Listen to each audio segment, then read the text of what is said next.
Buenas noches, hermanos de la Iglesia Alianza Cristiana y Misionera del Tambo, Huancayo. Es una bendición para mí estar otra vez con ustedes y poder continuar con el tema que hemos empezado el día de ayer acerca del conocimiento de Dios.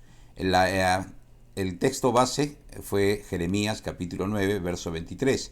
Dice el Señor: así dijo Jehová, no se alabe el sabio en su sabiduría, ni en su valentía se alabe el valiente, ni el rico se alabe en sus riquezas. Mas alabes en esto el que se hubiere de alabar, en entenderme y conocerme, que yo soy Jehová, que hago misericordia, juicio y justicia en la tierra, porque estas cosas quiero, dice Jehová. Aquí el pueblo priorizaba su sabiduría, su valentía o poder, el poder que ostentaban, y sus riquezas. Y entonces Dios va a tratar de corregir esas prioridades. Le dice: no se alaben en su sabiduría, en su poder o en sus riquezas. Si es que hay algo que alabarse, es en conocerme y entenderme que yo soy Jehová. Había una jactancia en ellos por lo que ellos poseían. Sin embargo, todo lo que posee el ser humano es temporal. Hay un tiempo y luego no lo hay. Pueden ser riquezas, pueden ser bienes, pueden ser personas. Están un tiempo y luego se van.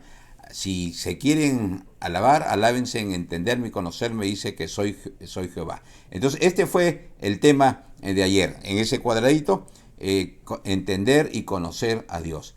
El día de hoy vamos a avanzar un poco más.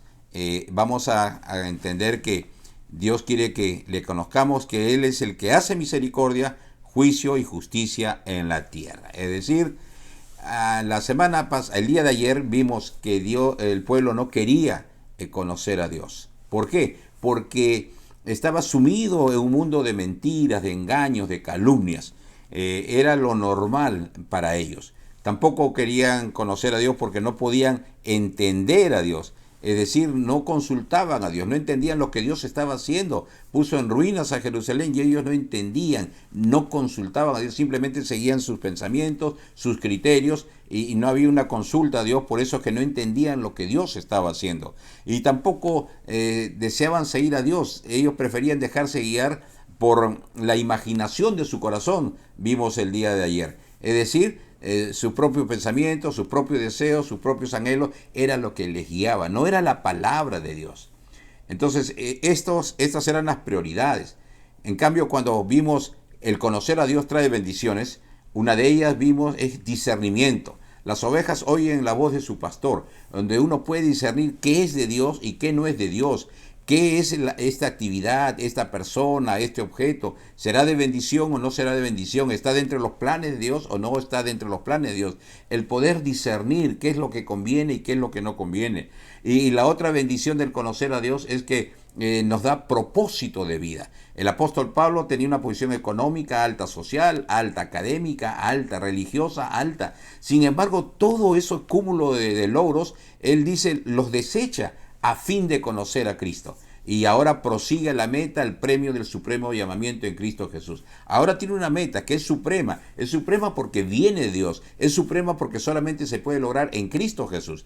Y entonces hay un propósito de vida mucho más alto que la sabiduría, mucho más alto que el poder que podamos ostentar, mucho más alto que las riquezas que podamos acumular. Entonces hay un propósito de vida. Y esto es lo que el apóstol Pablo haya. Lo que Dios quería era que el pueblo pudiera poner en orden sus prioridades para conocer a Dios.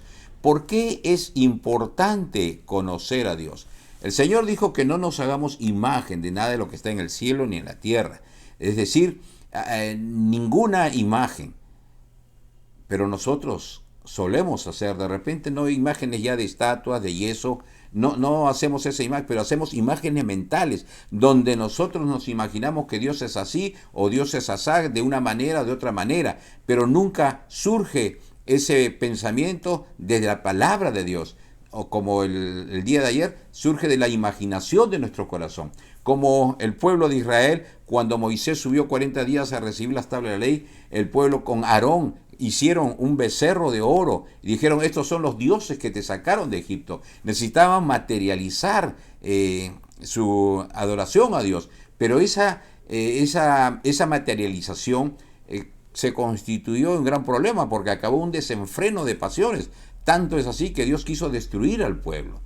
Entonces nosotros a veces nos hacemos imágenes en nuestra mente de que Dios es así y creamos una serie de refranes con respecto a Dios que no están sustentados en la palabra de Dios.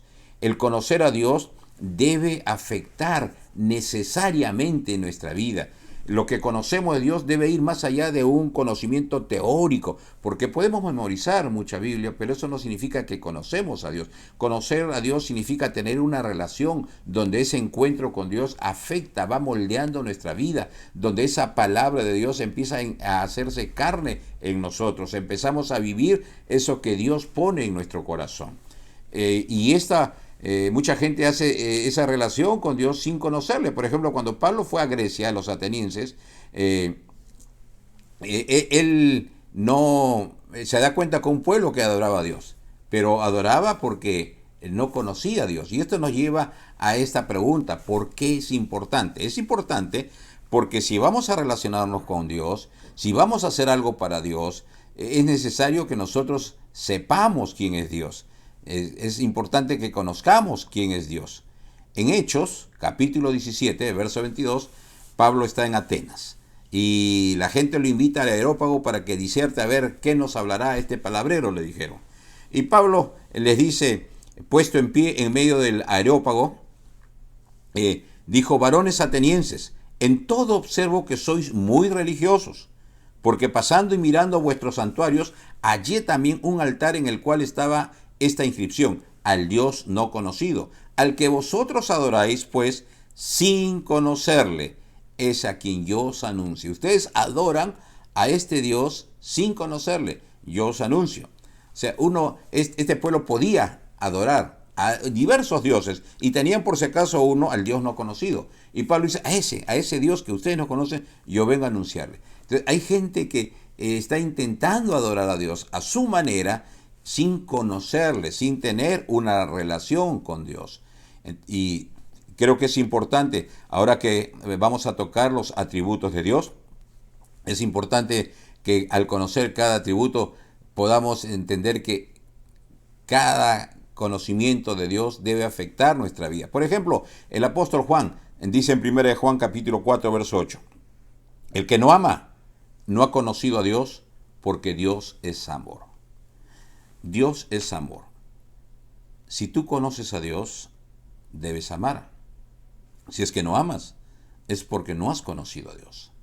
¿Cómo puedo decir Dios es amor, alegrarme que Dios me ama? Yo amo a Dios cuando no amo a las personas. ¿Cómo puedes decir que amas a Dios que no lo has visto y no amas a tu hermano que está a tu lado, a quien sí lo ves? Es decir, el conocer que Dios es amor debe aplicarse, debe mostrarse en nuestra vida. Todo conocimiento de Dios no debe ser solamente teórico, debe aplicarse, debe afectar nuestra vida en una forma real. En 1 Corintios 13:1, Pablo dice con respecto precisamente al amor: si yo hablase lenguas humanas y angélicas y no tengo amor, vengo a ser como metal que resuena o címbalo que retiñe. Y si tuviese profecía y entendiese todos los misterios y toda ciencia, y si tuviere toda la fe, de tal manera que trasladase los montes, y no tengo amor, nada soy.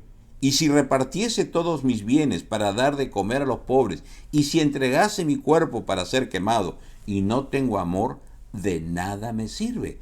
Es decir, yo puedo ser muy generoso, muy filantrópico, puedo ayudar a mucha gente, pero hay gente que puede ayudar simplemente para marketear su negocio, marketear su empresa. Si yo puedo ayudar a gente y donde lo primero que aparece es el logo, la marca de mi empresa, de mi organización, utilizo a la gente, que ayudo a la gente, pero no estoy amando a esa gente, sino es simplemente el propósito que tengo es otro. Si no hay amor, de nada sirve, dice. El escritor de los Hebreos menciona que Dios no es injusto para olvidar el trabajo de amor, ese trabajo que surge del amor. Y Dios no olvida. Entonces, el trabajo tiene que ser de amor, lo que hagamos tiene que ser de amor. Aún veamos a la iglesia de Éfeso en Apocalipsis capítulo 2, los primeros 7 versículos, una iglesia que trabajaba mucho, arduamente, pero se había olvidado de Dios.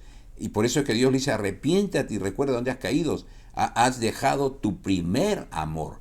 Si no hay amor, de nada sirve. Y esto lo dice la misma Escritura. Hay muchas cosas que desconocemos a veces de Dios. Por ejemplo, el tema de la resurrección. En 1 Corintios, capítulo 15, verso 32, dice: si como hombre batallé en Éfeso contra fieras, ¿qué me aprovecha? Si los muertos no resucitan, comamos y bebamos porque mañana moriremos. No erréis, no se equivoquen, dice Pablo. Las malas conversaciones corrompen las buenas costumbres. Velad debidamente y no pequéis, porque algunos no conocen a Dios. Para vergüenza vuestra los digo. Aquí en este capítulo 15 de Corintios, Pablo está tocando el tema básico, clave, cardinal sobre la resurrección.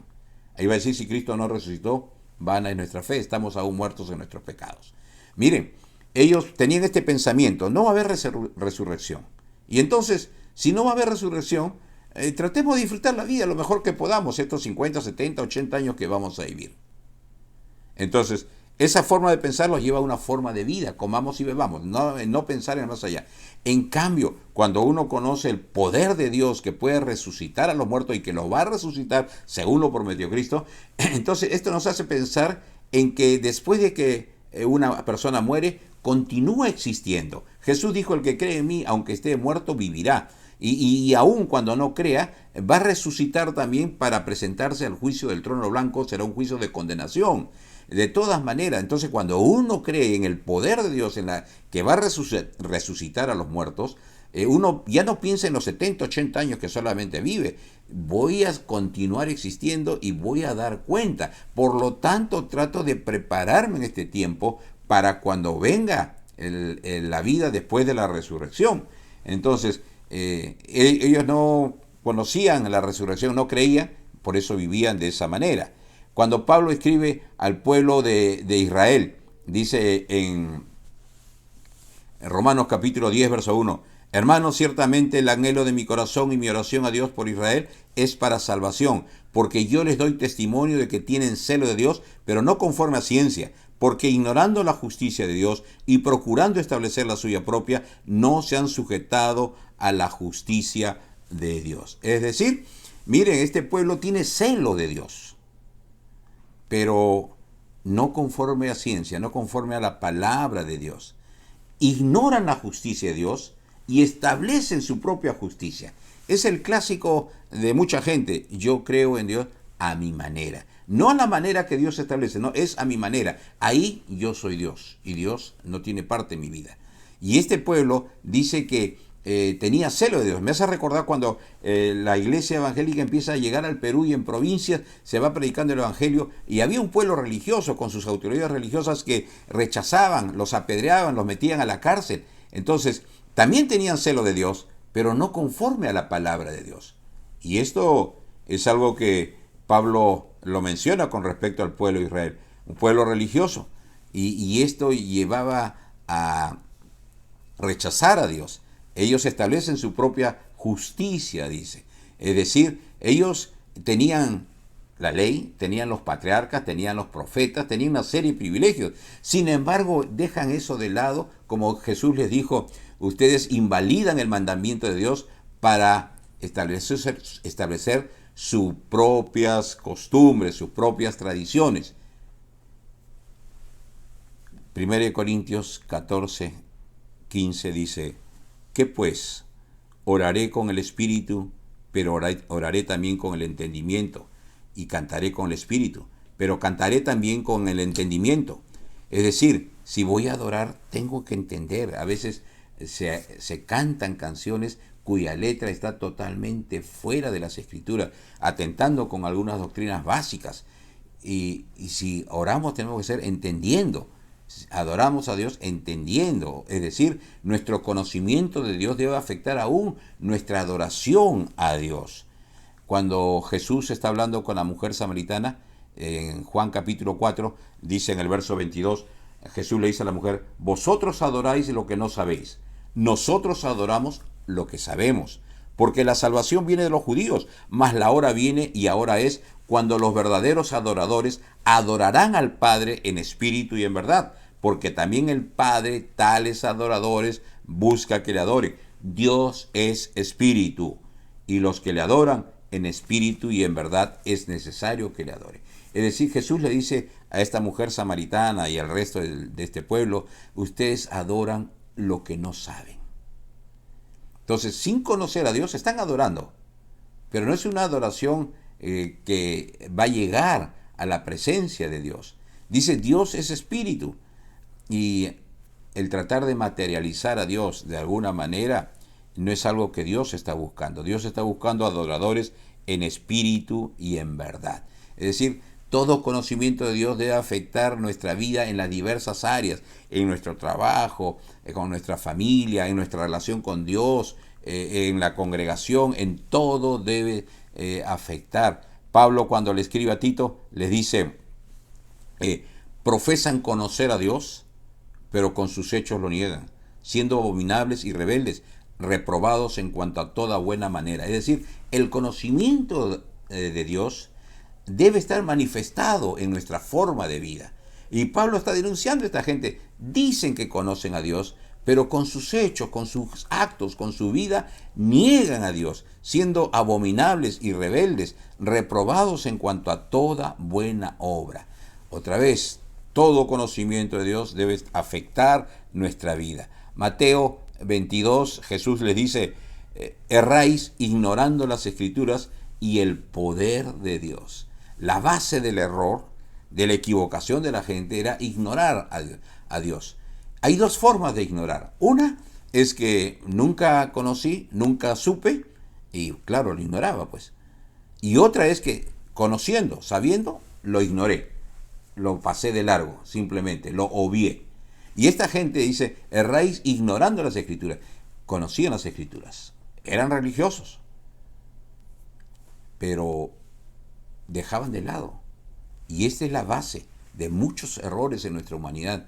Ignorar a Dios, ignorar las Escrituras. Todo encuentro con Dios debe afectar nuestra vida.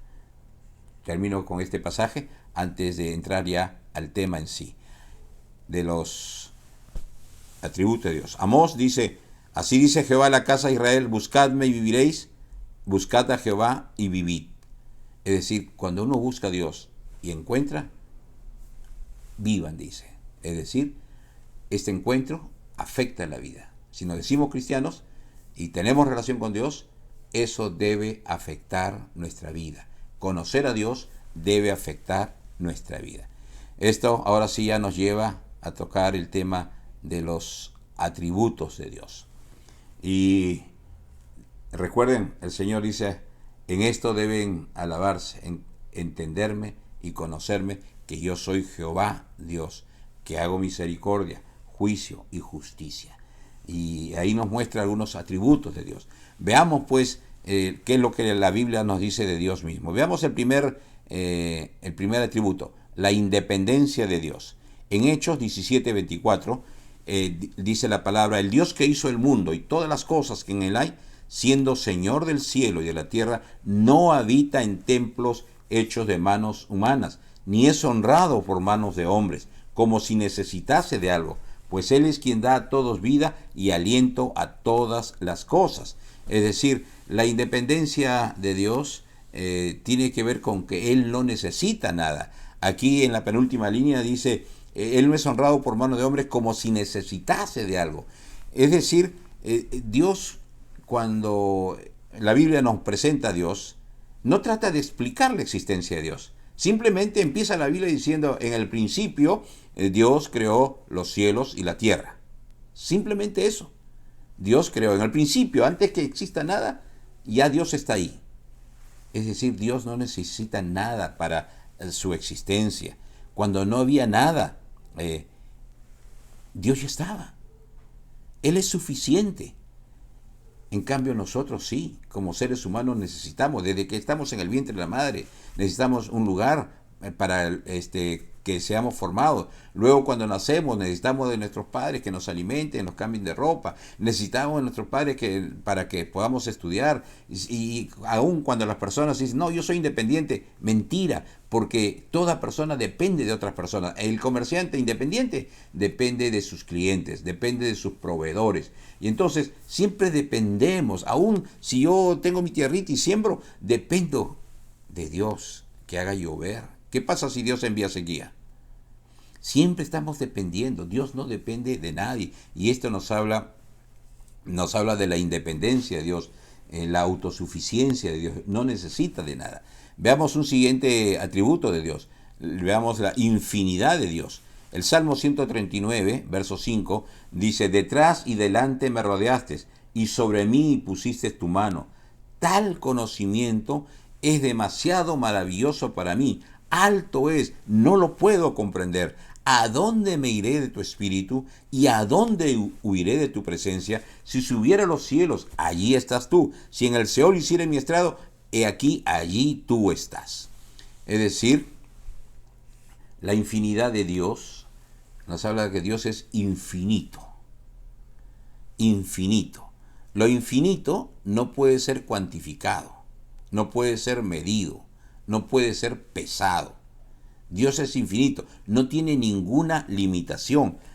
Subo a los cielos, ahí estás. Bajo al Seol, ahí estás tú. Y esta es una bendición para nosotros, porque dice, detrás, el verso 5, detrás y delante me rodeaste, y sobre mí pusiste tu mano. Es decir, la presencia de Dios está con nosotros, atrás, delante, me rodea, encima de mí.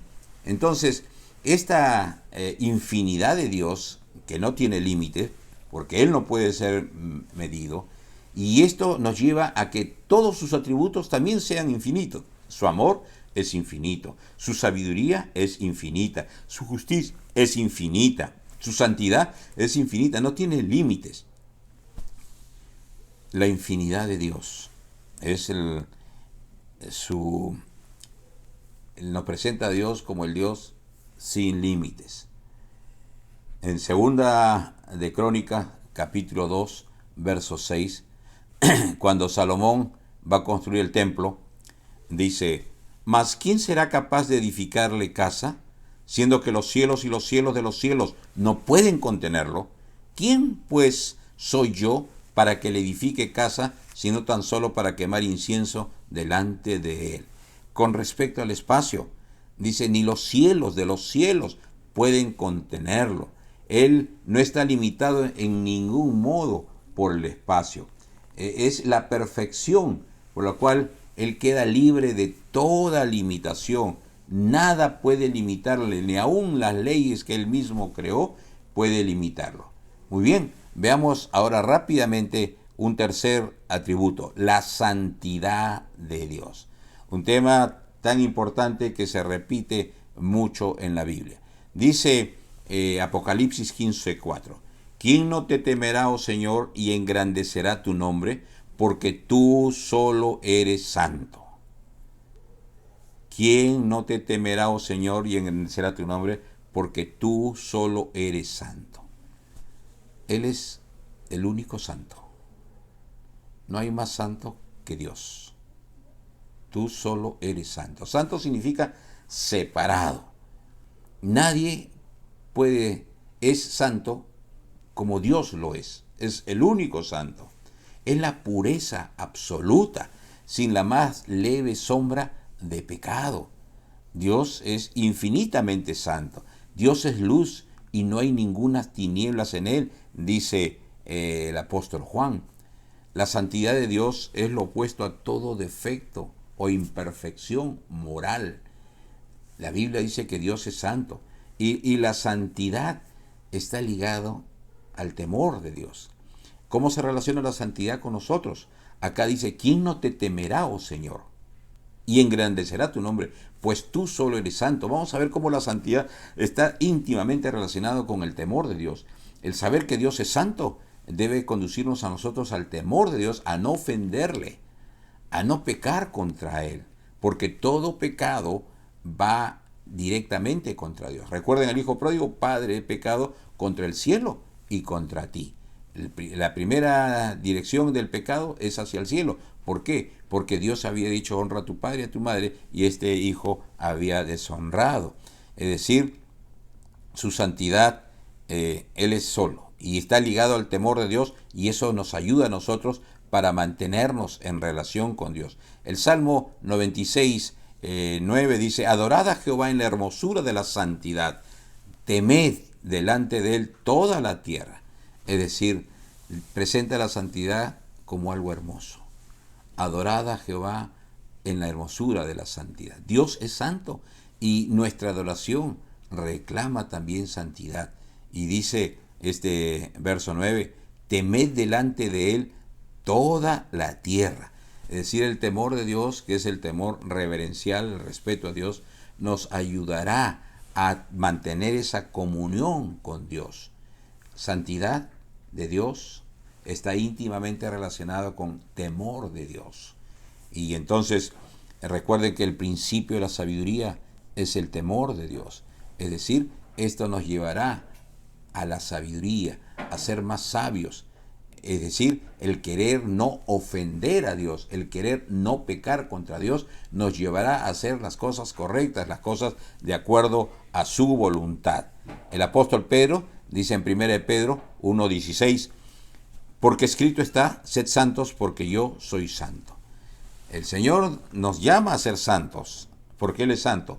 ¿Por qué nos dice eso? Lo que está en Levíticos. Nos dice que quiere tener comunión con nosotros. Y la única manera de que podamos tener comunión con Dios es apartarnos del pecado. Sed santos porque yo soy santo. El pecado obra una división, causa una división entre Dios y nosotros. Entonces, nos insta, si conocemos a Dios que es santo, eso nos lleva a nosotros también a buscar ser santos, a apartarnos del pecado, a alejarnos del pecado, a abandonar el pecado si es que queremos tener comunión con Dios. Pablo, cuando escribe a los Corintios, en 2 Corintios 7:1, dice: así que amados, puesto que tenemos tales promesas, limpiémonos de toda contaminación de carne y de espíritu, perfeccionando la santidad en el temor de Dios. Otra vez, perfeccionando la santidad en el temor de Dios. Acá la perfección de la santidad no es de Dios, es nuestra santidad. Perfeccionar, mejorar, avanzar. ¿Y cómo vamos a perfeccionar la santidad? En el temor de Dios. Otra vez, íntimamente ligado la santidad con el temor de Dios. Y esto creo que es importante que lo entendamos. Una de las evidencias de conocer a Dios es temer a Dios. Cuando uno conoce los atributos, que Dios es justo, que Dios es santo, que Dios es inmenso, temor de Dios. Veamos otro atributo más que la Biblia nos presenta: la justicia de Dios. Apocalipsis 16:5: y oí al ángel de las aguas que decía: justo eres tú, oh Señor, el que eres y que eras, el santo, porque has juzgado estas cosas. Por cuanto derramaron la sangre de los santos y de los profetas, también tú les has dado a beber sangre, pues lo merecen, dice. También oí a otro que desde el altar decía: ciertamente, Señor Dios Todopoderoso, tus juicios son verdaderos y justos. Otra vez, la justicia está relacionada con las acciones de Dios. Su significado siempre es algo recto, es algo justo.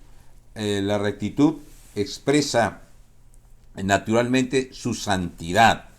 Es la justicia de la perfección, por medio de la cual se mantiene en contra de todo lo que viola su santidad. La santidad y la justicia están íntimamente ligados. Acá dice: justo eres tú, oh Señor, el que eras, el que eres, el santo. Justo eres, dice, el santo. Aquí están más o menos entre la segunda y tercera copa de la ira, donde Dios convierte en la segunda copa el mar en sangre y la ira, la tercera copa de la ira, los ríos se convierten en sangre.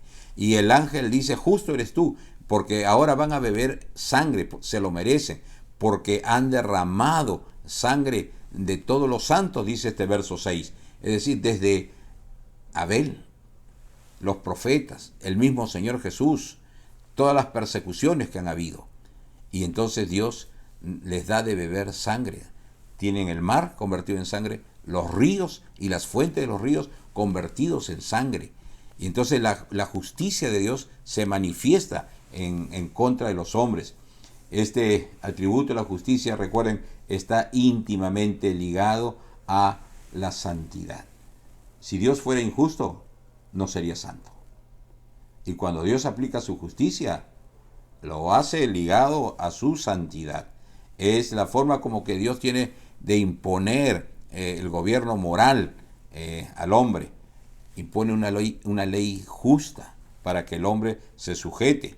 Ahora, la justicia de Dios castiga el pecado. En cuanto a nosotros, Cristo vino a morir por nosotros. Todo pecado debe ser castigado.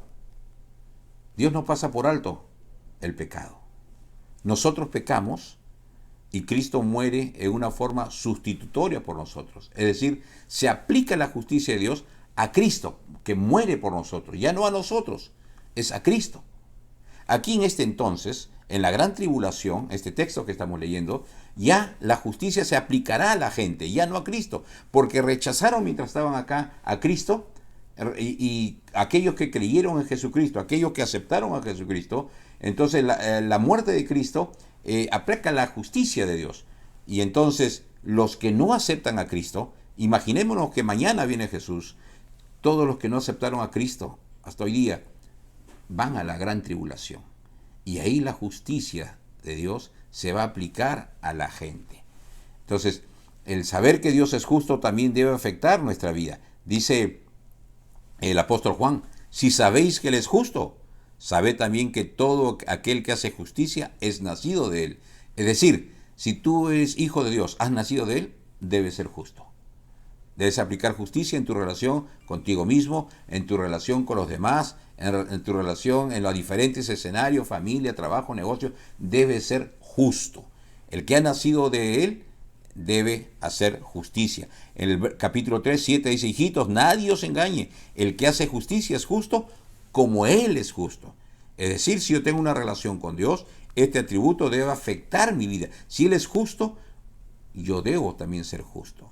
Justo con los que están cerca mío, justo con los que están lejos mío, justo con los que me ven, justo con los que no me ven. Debo ser justo como Él es justo. Entramos a otro atributo que no es muy aceptado, es muy obviado aún en los púlpitos, la ira de Dios. Este tema se habla tanto en el Antiguo como en el Nuevo Testamento. Más de 12 veces se repite en el Apocalipsis el tema de la ira de Dios. El Salmo 7:11 dice, Dios es justo y Dios está airado contra el impío todos los días. La ira de Dios, aún entre los más moderados, piensan que es demasiado aterradora para que se constituya en un tema provechoso de meditación. ¿Querrá Dios que obviemos este tema de la ira de Dios? Más de 12 veces en el Apocalipsis se menciona la ira de Dios. Cuando uno empieza el libro del Apocalipsis, dice, bienaventurado el que lee, el que oye y guarda las palabras de esta profecía. Es decir, lejos de presentar el Apocalipsis como un libro aterrador, es un libro que coloca a aquella persona que lo lee, que lo oye y que lo obedece, lo coloca en una posición de bienaventurado, feliz. El Apocalipsis realmente es un mensaje del amor de Dios, porque Dios va a derramar su ira. Si bien es cierto, Dios es lento en la ira y grande en misericordia, el hecho que sea lento en la ira no significa que no va a llegar la ira, va a llegar. Y entonces Dios en ese mensaje de amor nos advierte para que nosotros no lleguemos a la gran tribulación donde se manifestará la ira de Dios. Y entonces Dios no ha tratado de ocultar la ira. Es triste ver cómo muchas personas tratan de considerar la ira de Dios como algo que necesita excusarse, justificarse, o que cuando menos no enseñarlo. Y este es un tema que escasea en los púlpitos. Y Dios se encargó de dejarlo registrado en su escritura. ¿Quiénes somos nosotros para impedir dar a conocer a la gente el tema de la ira de Dios? En Romanos capítulo 1, verso 18, dice, porque la ira de Dios se revela desde el cielo contra toda impiedad e injusticia de los hombres, que detienen con injusticia la verdad. La indiferencia al pecado es una falta moral y Dios detesta el pecado. Algunas veces escucho decir Dios ama al pecador, pero detesta el pecado. La verdad que no estoy tan seguro de eso, porque Dios detesta no solamente el pecado. Dice, está airado. Él está airado todos los días. Y Dios se revela del cielo contra toda impiedad e injusticia de Dios. La ira de Dios se revela contra toda injusticia de los hombres. Entonces, es algo que la Biblia lo presenta vez tras vez. En el capítulo 6 de Apocalipsis, verso 16, en los juicios de los 7 sellos, dice, y decían a los montes y a las peñas, caed sobre nosotros y escondednos del rostro de aquel que está sentado en el trono y de la ira de ¿quién? Del Cordero. Aquí están toda la gente después de que se desatan los sellos y empiezan los juicios de Dios. La gente está tan aterrada que gente dice, gente clase alta, clase baja, los grandes, los pequeños, los siervos, los libres, de toda condición, que han rechazado a Dios, que han rechazado al Cordero. Ahora dice a los montes y a las peñas, caigan sobre nosotros, escóndanos del rostro de aquel que está sentado en el trono, escóndanos de Dios y de la ira del Cordero.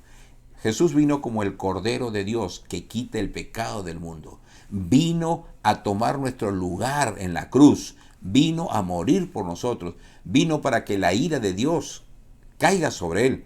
Recuerden, él está en la cruz. Dios mío, ¿por qué me has desamparado? Estaba cargando sobre sí mismo todos nuestros pecados. Y la ira de Dios viene a causa del pecado del hombre. Ahora esta gente que ha rechazado al Cordero de Dios, ahora se está escondiendo de la ira del Cordero. Mucha gente no pone en su mente, en su cabeza, que el Cordero tiene ira. Ese Cordero tan tierno, ese Cordero que vino a dar su vida por nosotros, ¿va a manifestar ira contra el hombre? Sí, así lo dice la Biblia. Ahora es el tiempo donde el Cordero manifiesta su gracia, su misericordia, donde Él nos sustituye en la cruz. Pero ahí en la gran tribulación, la ira del Cordero se manifestará. La ira de Dios nunca irá más allá de lo que el hombre merece a causa de su pecado. La ira de Dios está en armonía con los demás atributos, con la santidad de Dios, con el amor de Dios, con la justicia. Entonces necesitamos meternos en la cabeza que Dios odia, detesta.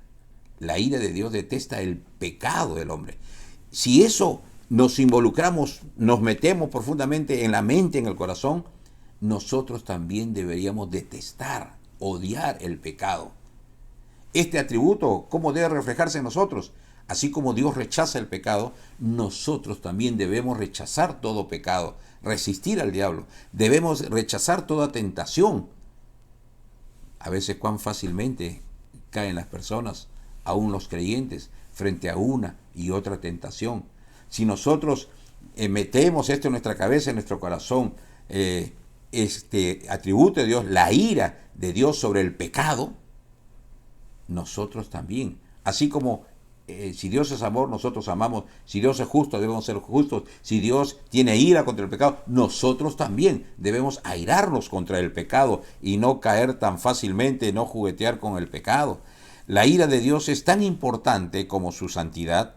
Dice el Salmo 89:5, una vez he jurado por mi santidad y no mentiré a David. El Salmo 95:11 dice, por tanto juré en mi furor, en mi ira, que no entrarían en mi reposo. Dios puede jurar tanto por su santidad como por su ira, por su furor. La ira de Dios es tan importante como la santidad. Si enfatizamos la santidad de Dios, también deberíamos enfatizar la ira de Dios. El Salmo 50, verso 17, nos dice: pues tú aborreces la corrección, Dios se dirige a su pueblo, y echas a tus espaldas mis palabras. Es decir, no te interesa mi palabra. Si veías al ladrón, tú corrías con él, y con los adúlteros eras tu parte. Es decir, tú hacías lo que otros hacían. Seguías la corriente de este mundo. Tu boca metías en mal y tu lengua componía engaño. ¿Recuerdan lo que Dios denunciaba a través del profeta Jeremías? Las mentiras, el engaño, las calumnias. Tomabas asiento y hablabas contra tu hermano. Contra el hijo de tu madre ponías infamia. Las mismas características. Y dice: estas cosas hiciste y yo he callado. Pensaba de cierto que sería yo como tú, pero te reprenderé y las pondré delante de tus ojos. Pensabas que yo era como tú, que me iba a olvidar de todo. Entended ahora esto, dice el verso 22, las últimas líneas. Los que olvidáis de Dios, no sea que os despedace y no haya quien os libre. Entiende, dice, tú que te olvidas de Dios, tú que dejas a Dios a un lado en tu vida, no vaya a ser que os despedace y no haya quien os libre. Tú pensabas que yo era como tú, como tu mamá, tu papá, que podía hacer cosas y te salías con la tuya. Conmigo no te vas a salir con la tuya. Entiende esto. La ira de Dios es terrible. Entonces, cuidado con hacernos imágenes mentales de Dios pensando que Dios es de una manera o de otra manera.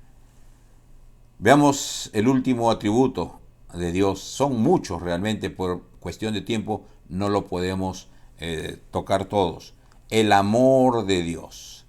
Primera de Juan capítulo 4 verso 16 dice: y nosotros hemos conocido y creído el amor que Dios tiene para con nosotros. Dios es amor, y el que permanece en amor permanece en Dios y Dios en él. Más que Dios tenga amor, Dios es amor. La esencia de Dios es el amor, y Él tiene amor para con nosotros porque Él es amor. Entonces la definición no es que Dios tiene amor, Dios es amor, y porque Dios es amor, Él muestra su amor para con nosotros. Sin embargo, hoy muchos hablan del amor de Dios, pero son ajenos por completo al amor de Dios. Hay muchas características que la Biblia nos habla acerca del amor de Dios. Por ejemplo, el amor de Dios es inherente, o sea, está en su esencia, no necesita ser provocado en su amor. Dios ama porque Él es amor. Cuando escoge a Israel en Deuteronomio capítulo 7 dice: no por ser vosotros más que todos los pueblos os ha querido Jehová y os ha escogido, pues vosotros erais el más insignificante de todos los pueblos, eran el más insignificante, no había nada de atractivo en ustedes. El verso 8 dice: sino por cuanto Jehová os amó. Dios escogió a Israel porque amó, o sea, no había nada que atrajera su amor, nada que motivara su amor, era el más insignificante. El amor de Dios es gratuito, es espontáneo, no necesita ser motivado Dios para amar, porque Él es amor. Y ojo, Romanos 5:5 dice que Dios ha derramado su amor en nosotros, para que nosotros amemos con el amor que Dios pone en nosotros. Es decir, Dios pone su amor para que ese amor fluya en nosotros y a través de nosotros. Cuando Dios dice, por ejemplo, a los maridos: amad a vuestras mujeres, en Efesios 5:25. El verbo amad está en un modo imperativo, es una orden. Maridos, amad a vuestras mujeres. No es que si siento o no siento. Y cuando Dios nos ordena algo, nunca nos va a ordenar algo que no podemos hacer. Nos ordena algo que podemos hacer. El amor es un mandamiento. Y entonces nos dice que amemos a nuestra mujer. Es una orden. ¿Y cómo lo vamos a amar? Con nuestro corazoncito. Ya Jeremías dice que nuestro corazón es engañoso y perverso. Nuestro amor es convenido. Si es que me conviene, si es que es algo de provecho saco, entonces amo. No. Que debemos amar con el amor que Dios ha derramado en nuestros corazones. Una segunda característica del amor es que Dios nos amó, aún siendo enemigos, dice Romanos 5. Aún siendo pecadores, Dios nos amó. El amor de Dios es eterno. Jeremías 31:3 dice, con amor eterno te he amado, por tanto te soporté con misericordia. El amor de Dios es eterno. No tiene ni principio ni fin. Él nos amó antes que naciéramos. Antes de la fundación del mundo, dice que nos separó, nos amó. Entonces, su amor es eterno, es para siempre. Cuando Jesús estuvo con los suyos en la Santa Cena, les dice en Juan 17, en Juan 13, que Él los amó hasta el fin. Otra característica del amor de Dios es que es inmutable. Santiago capítulo 1, verso 17, dice, toda buena dádiva y todo don perfecto desciende de lo alto, del Padre de las luces, en el cual no hay mudanza ni sombra de variación. Si Dios no cambia, su amor no cambia. Su amor es inmutable. Miren, el conocer el atributo de Dios, ¿cómo puede bendecir nuestra vida? Por ejemplo, Dios es eterno. Dios es omnisciente, conoce todas las cosas. Dios es inmutable. Esto nos da seguridad de salvación. Dios es eterno. Él no se mueve en el tiempo, pero sí conoce nuestro pasado, nuestro presente y nuestro futuro. Cuando Dios nos salva, el día que nos arrepentimos de nuestros pecados y entregamos nuestra vida a Jesucristo, Dios conocía nuestro pasado, nuestro presente y nuestro futuro. O sea, no hay nada en el futuro que pueda sorprender a Dios. Dios nos amó conociendo nuestro futuro. El hecho de que Dios sea omnisciente es que conoce todas las cosas. El hecho de que Dios es eterno, Él siempre nos amará. Y el hecho de que Dios es inmutable, Él no cambiará su amor. Si Él nos salvó, conociendo lo que éramos, conociendo lo que somos y conociendo lo que seremos, lo que haremos, Él decidió salvarnos. Y eso nos da total y absoluta seguridad de nuestra salvación. Porque Él nos salvó por lo que Cristo hizo por nosotros, no por lo que nosotros pudiéramos ser. De conocer los atributos de Dios también nos beneficia porque nos da seguridad de salvación. Otra característica del amor de Dios es que el amor de Dios es incomprensible. Efesios 3:19 dice, y de conocer el amor de Cristo que excede todo conocimiento para que seáis llenos de toda la plenitud de Dios. El amor de Dios excede todo conocimiento. Es incomprensible realmente. ¿Cómo comprender que Dios ame a un pecador, que Dios ame a un enemigo? ¿Cómo podemos comprender que Dios ame y pida perdón para gente que lo abofeteó, lo escupió, le dio de puñetazos, lo azotó, lo humilló, lo desnudó, lo coronó de espinas y lo crucificó? Estando en la cruz, Jesús dijo, Padre, perdónalos, pidió perdón para ellos porque no saben lo que hacen. Es incomprensible el amor de Dios. Sobrepasa todo conocimiento. Dios ama al ladrón, Dios ama al violador, Dios ama al asesino. Dios los ama, pero no quiere dejarlos ahí. Tanto los ama que los llama al arrepentimiento. Los llama a arrepentirse de sus pecados, para que la justicia de Dios que la cumple Cristo en la cruz se aplique a sus vidas. El amor de Dios también es santo. Hebreos capítulo 12, 6 dice, porque el Señor al que ama disciplina y azota a todo aquel que recibe por hijo. Su amor no invalida la justicia de Dios. Al que ama, lo disciplina. La justicia siempre se va a cumplir para todos los que creen en Él, para que todos los que se han arrepentido. El amor de Dios está ligado a la justicia. El amor de Dios está ligado a la santidad. Por lo tanto, el amor de Dios va a disciplinar, porque Él ama, Él va a disciplinar, va a castigar. Entonces, para terminar, vamos a leer un versículo que nos va a servir de conclusión. Dice 1 Timoteo capítulo 2, verso 3, porque esto es bueno y agradable delante de Dios nuestro Salvador, el cual quiere que todos los hombres sean salvos y vengan al conocimiento de la verdad, porque hay un solo Dios y un solo mediador entre Dios y los hombres, Jesucristo hombre. Acá dice Está hablando Pablo de que oremos por las autoridades, porque este es bueno y agradable delante de Dios, nuestro Salvador, el cual quiere, ¿qué es lo que quiere nuestro Dios, el Salvador? Que todos los hombres sean salvos. Miren, el amor de Dios quiere que todos, sin excepción, sean salvos y que vengan al conocimiento de la verdad. El amor de Dios es para todos. Por eso el mismo Señor dijo, porque de tal manera amó Dios al mundo que ha dado a su único Hijo para que todo aquel que en Él cree no se pierda, mas tenga vida eterna. Pero Dios quiere que todos vengamos al conocimiento de Dios, porque hay un solo Dios, un solo mediador, Jesucristo, el que murió por nosotros. Jesús vino a morir por nuestros pecados. Y Dios quiere que le conozcas. Dios quiere que conozcas la verdad. Y Dios te llama al arrepentimiento. Dios quiere que seas salvo, pero esto demanda que tú reconozcas tu pecado, te arrepientas de tu pecado, abandones tu pecado y entregues tu vida a Cristo. Y entonces puedas conocer el amor de Dios, la santidad de Dios, la justicia de Dios. Puedas conocer todos los atributos de Dios, porque Dios quiere que le conozcas. Jesús dijo, el que me ha visto a mí, ha visto al Padre.